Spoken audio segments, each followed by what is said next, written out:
आता पेट्रोलचा खर्च विसरा, घरी आणा इलेक्ट्रिक स्टायलिस्ट इलेक्ट्रिक गाडी। 100% भारतीय बनावटीची इलेक्ट्रिक्स ईव्ही इलेक्ट्रिक गाडी आता उपलब्ध।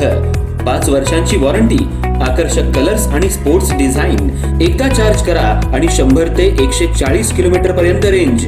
अत्याधुनिक सर्व्हिस सुविधा, लोन सुविधा सुद्धा उपलब्ध। आजच भेट द्या साई मोटर्स, किसान चौक, इचलकरंजी। संपर्क 93 73 27 57 52 किंवा 0230 299 77 66। नो पेट्रोल नो टेन्शन, इलेक्ट्रिकचा स्मार्ट पर्याय।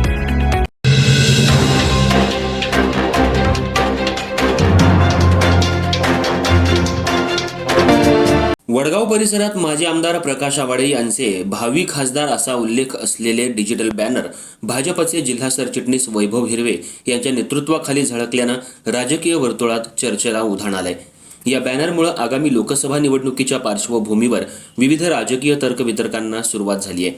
परिसरातील प्रमुख चौकांमध्ये आणि सार्वजनिक ठिकाणी लावण्यात आलेल्या या डिजिटल बॅनरवर प्रकाश आवाडे यांचा फोटो आणि भावी खासदार असा उल्लेख करण्यात आलाय।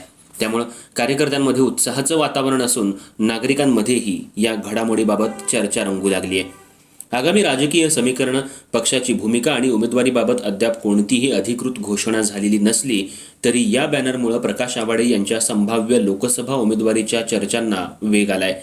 राजकीय निरीक्षकांच्या मते या घडामोडींमुळे मतदारसंघातील राजकीय वातावरण अधिक तापण्याची चिन्ह दिसत आहेत। दरम्यान या डिजिटल बॅनर मागील नेमकी भूमिका किंवा आयोजकांकडून अधिकृत प्रतिक्रिया अद्याप समोर आलेली नाही। मात्र वडगाव परिसरात झळकलेल्या या बॅनरची चर्चा सध्या संपूर्ण मतदारसंघात रंगली आहे।